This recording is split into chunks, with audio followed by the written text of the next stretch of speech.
some of the healthiest habits people swear by are actually making their gut worse. And I know because I used to believe these gut health myths too.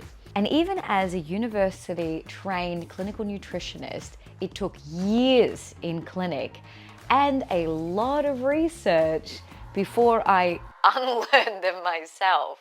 And if you get one of these wrong, you don't just stall your progress. You can end up more bloated, more reactive, and getting more sick than when you first started. If you've been wondering what the real signs of poor gut health actually look like, you're in the right place. And I feel your pain. Nutrition is genuinely complicated, but that's why I'm here for. To show you how to improve your gut health properly, not just quiet the symptoms. Right, let's get into it.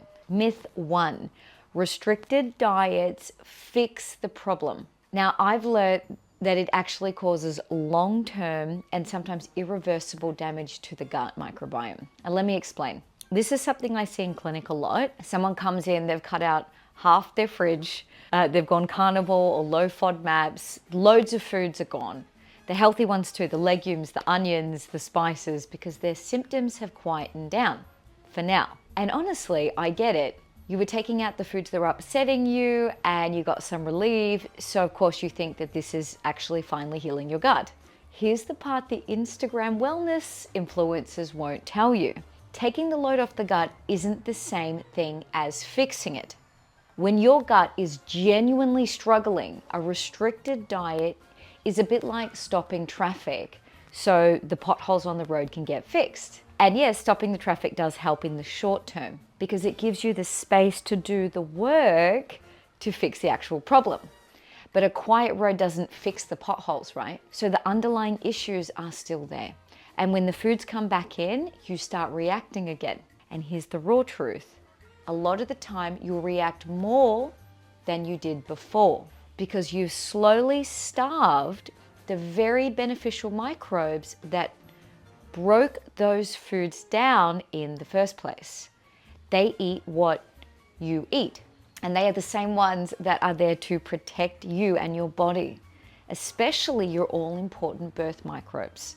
These are the foundational species that you were seeded as a baby. So if you stay on that restricted diet too long, you can actually lose these species for good. And then your gut can't even handle a small amount of the food anymore. Now, if you want to know more about the science-backed foods that feed your birth microbes, I'll leave that video at the end for you. So what I do with my patients is we don't just reset and stop there. We use a 4-step method. Reset, repair, reintroduce, rebuild. Reset with a low reactive diet, no more than 6 weeks to calm the inflammation down, reduce those symptoms, and then we repair the damage. And then we can reintroduce some of those foods, the right versions of those foods, and rebuild the gut wall so it's more resilient. And so you feel a lot better and can tolerate a lot more of the foods that you used to love. So the restriction is only ever the step 1.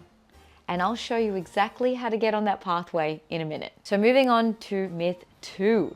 Probiotics are a waste of money and do nothing. For years, I thought probiotics did very little. I took them myself, I felt nothing, I wrote them off. It turns out I was using the wrong ones. Now here's the thing, probiotics aren't just a product. They're thousands of different strains of health-giving microbes, and each one has a different job. They can be incredibly effective when the right strain is matched with the targeted condition. So let's say helping reduce UTIs incidence, bouncing back after antibiotics. So if you just grab a random bottle of probiotics off the shelf, it's kind of like calling a GP to fix your electrics. It's just the wrong specialist for the job. And this science is moving so fast. We now have specific strains with real evidence for specific problems. And my go-to database is Probiotic Advisor, and it's built by a very well-known microbiome researcher called Jason Horolak. So go and check that out. Now here's the bigger myth that people miss. Probiotics don't permanently move in and then rebuild your gut. They temporarily help.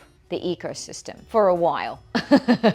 So they don't colonize, they kind of work while you're taking them. And there's genuinely a place for certain strains during a rebuild phase, but they're there as a support, not as like a transplant.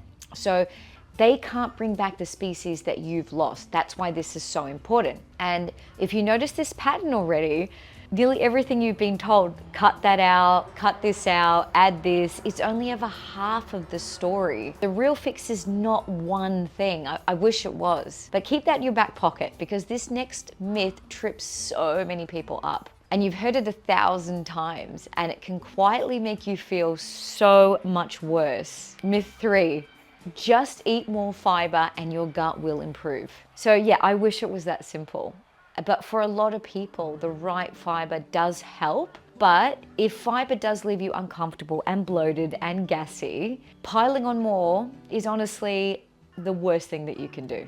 And here's the reason why. Most of us have been eating a low fiber, sad diet for so many years. We don't even have the bacteria to break down that fiber.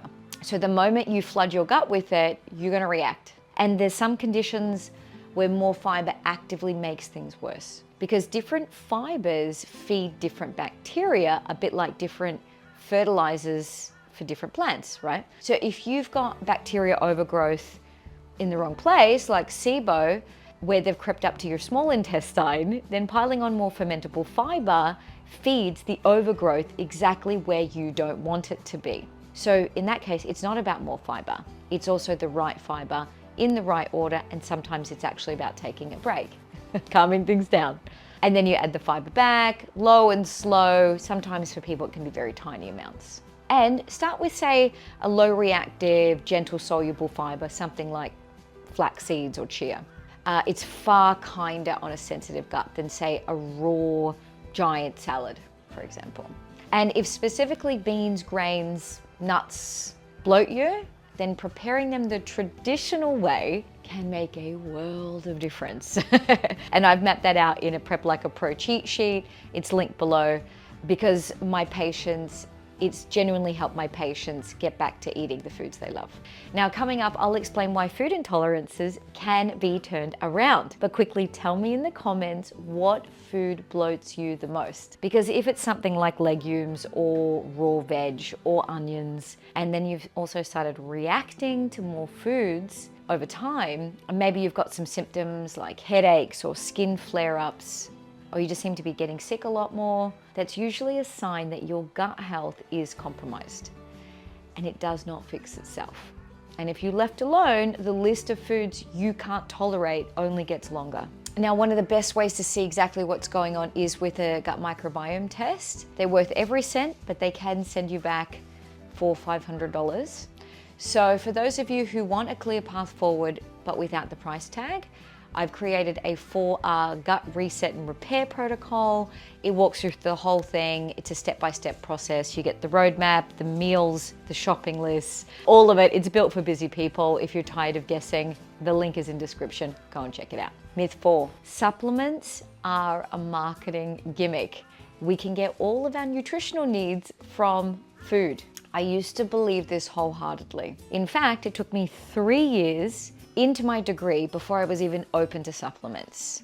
And what changed my mind was that I was noticing that I wasn't getting the same results as some of my peers. And even when people were spending a fortune on food trying to hit their nutritional targets, it was still falling short. So then I started testing and using targeted supplements properly. And I watched people change in days, sometimes weeks, when we match the right supplement to the right deficiency. Now, an easy example is, say, iron. Someone comes in, they're wiped out, they're flat, they're exhausted. Correcting that iron with the right dose, the energy just comes back, right? If you try to get there with food, it can take months, so much more energy, so much more money on food and prep time. But just on that, always get tested first. Don't prescribe with iron. Now here's the nuance, because this is also where people get things wrong. Once levels are back up, in my opinion, we can move back as food to maintain. So supplements can be there as more of a support, the fastest way to correct the nutritional deficiency, and then food moves in. And so why do so many supplements fail? There's two reasons usually. One is the dose and the other is the form. So a cheap bottle can have such little active ingredients that you never actually feel anything. And then the wrong form barely gets absorbed. I don't know if you can hear the cows there, so loud. I can hear them here and behind me. Anyway, so it's money like straight down the toilet. With supplements, you do usually get what you pay for. This is why guessing from off the shelf is pretty much a disappointment, and why getting tested, working with someone who knows your body needs and the correct dosage can actually be a game changer. And honestly, our food today is not what it used to be. Our soils are more depleted. We're in more of a stress state. Our world is more toxic. And our needs are arguably more higher, not lower. So here's the honest version. This is not about buying every pill off the shelf. Random supplements on its own is a waste of money. Now, I've saved the best news for last. Because if there is a food that you love and you just can't eat it anymore, this next one is for you. Myth 5, food intolerances are forever. Now, most people think a food intolerance is a life sentence, right? You react to dairy, it gives you the runs, so no dairy forever. Or onions or beans bloat you, so they're gone for good. This is usually how it works, and this one changed everything for my patients. An intolerance often isn't a permanent fault in you, it's a sign that your gut is struggling now. When your gut is inflamed, maybe it's like a bit of leaky gut is going on, the bacteria are out of balance, you get endotoxins in your blood, your immune system starts to overreact to just normal food. And you can think of it kind of like a smoke alarm that's gone a bit too sensitive. It's shrieking about a bit of burnt toast, but the answer isn't to just not toast bread forever, it's to actually fix the alarm. And here's the part that gives so many people hope, because so much of your immune system lives in and around your gut. And that's because your gut is the gateway to your body. So as you heal the gut lining, guess what happens?